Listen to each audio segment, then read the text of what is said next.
नमस्कार। दोपहर समाचार में आपका स्वागत है।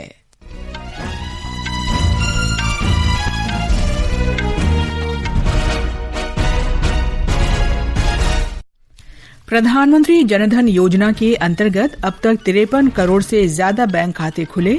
योजना के 10 वर्ष पूरे हुए। प्रधानमंत्री नरेंद्र मोदी ने कहा, वित्तीय समावेशन को बढ़ावा देने और करोड़ों लोगों को सम्मान देने में जनधन योजना ने महत्वपूर्ण भूमिका निभाई। राष्ट्रीय कार्यबल ने चिकित्सा कर्मियों की सुरक्षा के उपायों पर चर्चा करने के लिए राज्य के मुख्य सचिवों और पुलिस महानिदेशकों के साथ बैठक की। जम्मू कश्मीर में विधानसभा चुनाव के पहले चरण के लिए नामांकन पत्रों की जांच जारी। मौसम विभाग ने गुजरात के कई जिलों के लिए रेड अलर्ट और बाढ़ की चेतावनी जारी की। राहत और बचाव कार्य जोरों पर।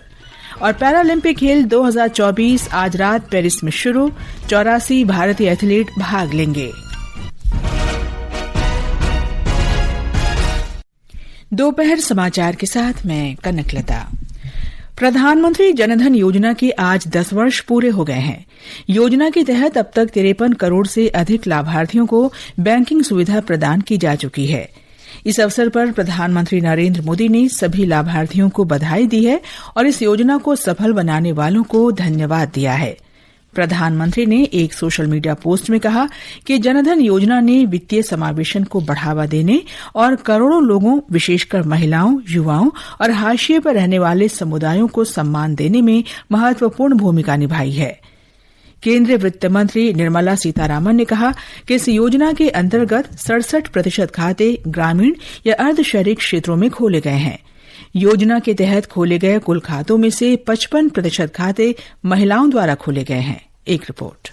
प्रधानमंत्री जनधन योजना दुनिया का सबसे बड़ा वित्तीय समावेशन कार्यक्रम है। इसके जरिए गरीबों को आर्थिक मुख्यधारा में लाने के लिए उन्हें बैंकिंग प्रणाली में शामिल किया गया है। इस योजना के माध्यम से उन लोगों के लिए छोटी बचत योजनाओं, बीमा और ऋण सुविधा का लाभ हासिल करने के रास्ते खुल गए हैं, जो पहले बैंकिंग सुविधा से नहीं जुड़े हुए थे। इस योजना की सफलता का अंदाजा इस बात से लगाया जा सकता है कि देश भर में अब तक 53 करोड़ से अधिक लोगों के जनधन खाते खोले जा चुके हैं। इन खातों में करीब 2,30,000 करोड़ रुपए जमा हैं। इसके अलावा 36 करोड़ से अधिक निःशुल्क रुपे कार्ड जारी किए गए हैं, जिसके जरिए 2 लाख रुपए का दुर्घटना बीमा प्रदान किया जाता है। साथ ही जनधन खाता धारकों को आपातकालीन स्थिति में 10,000 रुपए तक की ओवरड्राफ्ट की सुविधा भी दी जाती है। इस योजना की खास बात यह है कि जनधन खाता खोलने के लिए कोई शुल्क नहीं लिया जाता है और इसके लिए खाते में न्यूनतम शेष राशि को बनाए रखने की कोई जरूरत नहीं है। भूपेंद्र सिंह के साथ दीपेंद्र कुमार, आकाशवाणी समाचार, दिल्ली।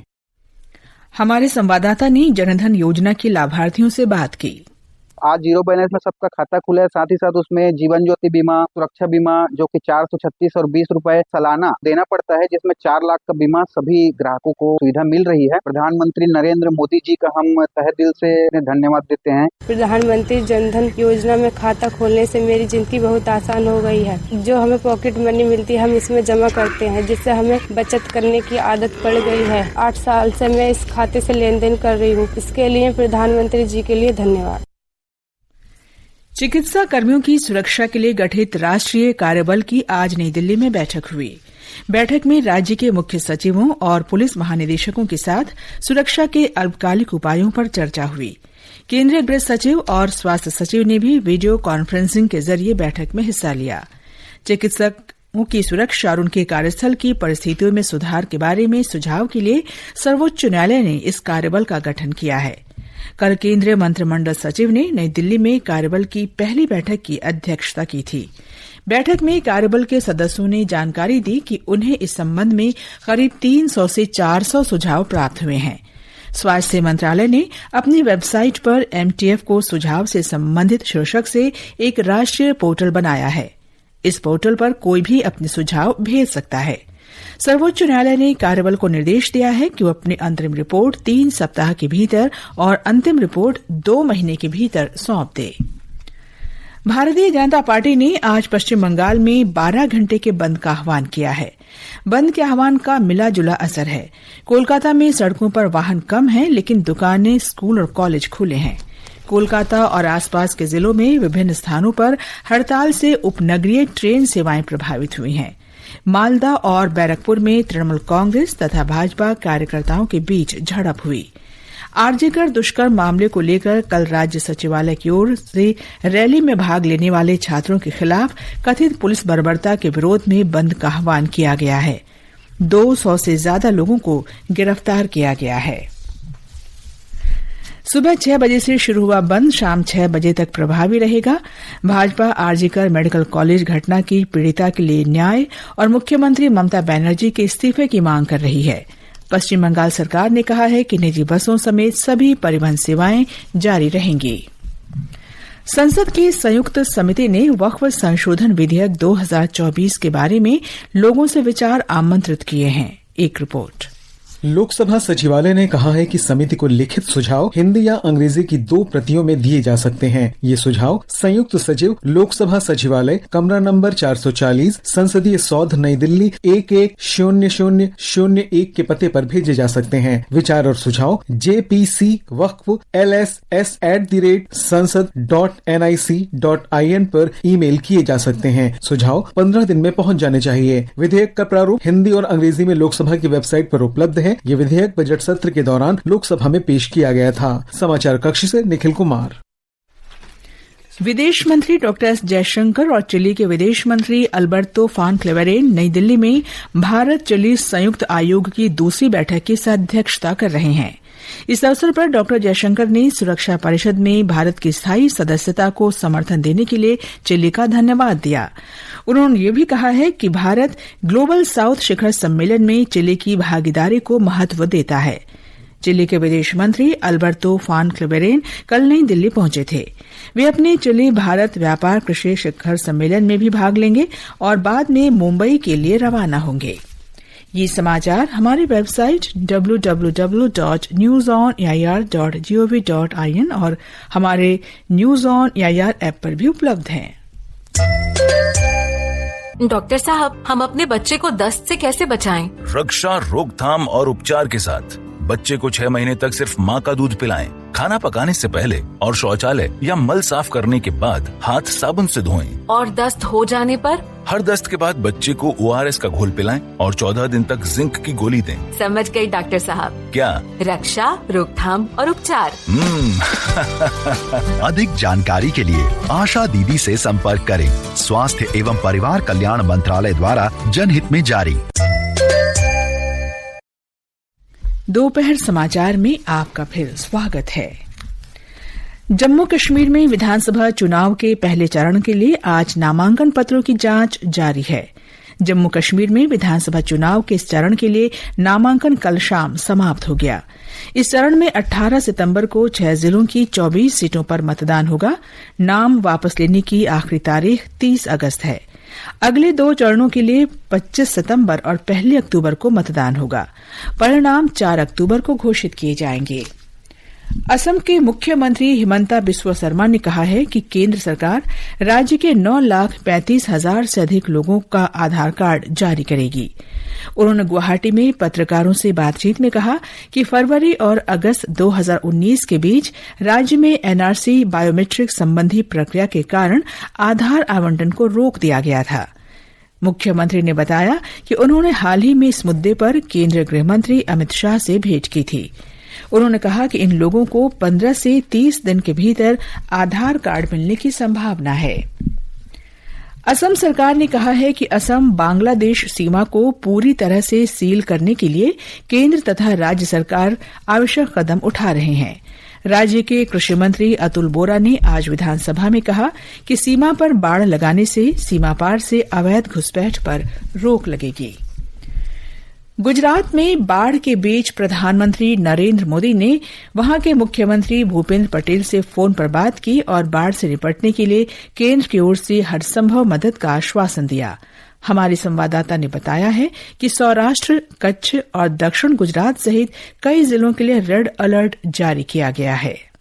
वडोदरा जिले में भारी बाढ़ की स्थिति बरकरार है। कई सड़कें और इमारतें अभी भी पानी में डूबी हुई है। विश्वामित्री नदी के जलस्तर में लगातार हो रही वृद्धि और जल भराव को कम करने के लिए अजवा बांध और प्रतापपुरा जलाशय के गेट बंद कर दिए गए हैं। स्वास्थ्य मंत्री ऋषिकेश पटेल और उद्योग राज्य मंत्री जगदीश विश्वकर्मा आज वडोदरा के दौरे पर है, जहाँ वे जिले में हुए नुकसान और राहत एवं बचाव कार्यों का अवलोकन करेंगे। इस बीच सौराष्ट्र के कई हिस्सों में आज मध्यम से भारी बारिश जारी है। सौराष्ट्र के प्रमुख बांध जैसे मच्छू 1, मच्छू 2 और मच्छू 3 ओवरफ्लो हो गए हैं और उनके गेट खोल दिए गए हैं। सौराष्ट्र और मध्य गुजरात के बाढ़ प्रभावित क्षेत्रों में गुजरात राज्य परिवहन के 1000 से अधिक मार्ग जल भराव के कारण पूरी तरह से बंद कर दिए गए हैं। वडोदरा मंडल पर भारी जल भराव के कारण 30 से अधिक ट्रेन रद्द कर दी गई है, जबकि अन्य को बीच में ही रोक दिया गया है। अपर्णा खूंड, आकाशवाणी समाचार, अहमदाबाद।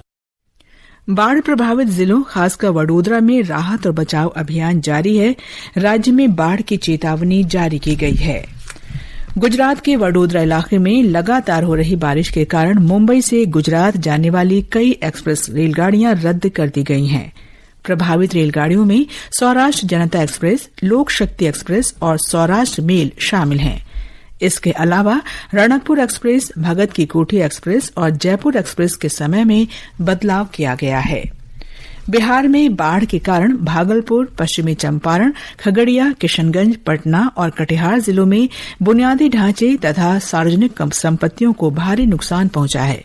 लगातार वर्षा से कई नदियां खतरे के निशान से ऊपर बह रही हैं और कई गांवों में सड़कें जलमग्न हो गई हैं। एक रिपोर्ट।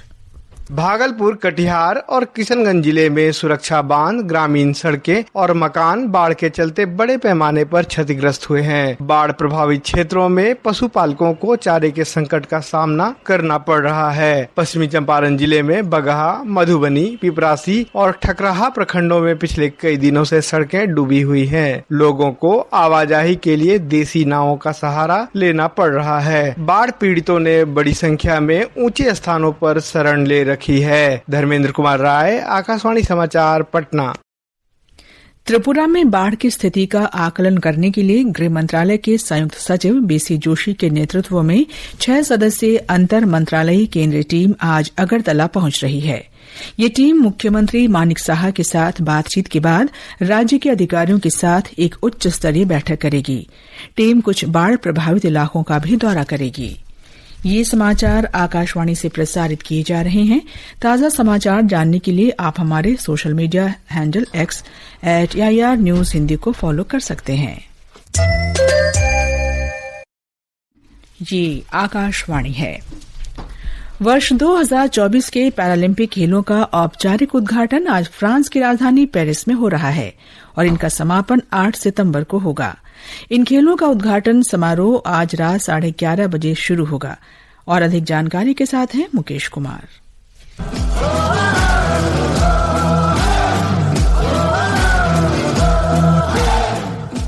पैरालंपिक खेलों में 84 भारतीय एथलीट भाग ले रहे हैं। भारत का इन खेलों में ये अब तक का सबसे बड़ा दल है। भारत इस बार 12 स्पर्धाओं में भाग लेगा। पैरा साइकिलिंग, पैरा जूडो और पैरा रोइंग में भारतीय एथलीट पहली बार चुनौती रखेंगे। भारत का अभियान कल पैरा बैडमिंटन में शुरू होगा। इसमें कृष्ण नागर पुरुष सिंगल्स में अपनी चुनौती रखेंगे। अवनी लेखरा और मनीष नरवाल भी पैरा निशानेबाजी में निशाना साधेंगे। कल ही पैरा तीरंदाजी, साइकिलिंग, ताइक्वांडो, तैराकी और टेबल टेनिस स्पर्धाओं में भी भारतीय एथलीट जोर आजमाइश करेंगे। पैरा एथलेटिक्स स्पर्धाएं 30 अगस्त से शुरू होंगी। इसमें 38 भारतीय एथलीट भाग लेंगे। भाला फेंक में टोक्यो ओलंपिक के स्वर्ण पदक विजेता सुमित अंतिल और टेबल टेनिस में भाविना पटेल महिला सिंगल्स में चुनौती रखेंगी। भाविना पटेल सोनल बेन पटेल के साथ महिलाओं के डबल्स मुकाबले में भी भाग लेंगी।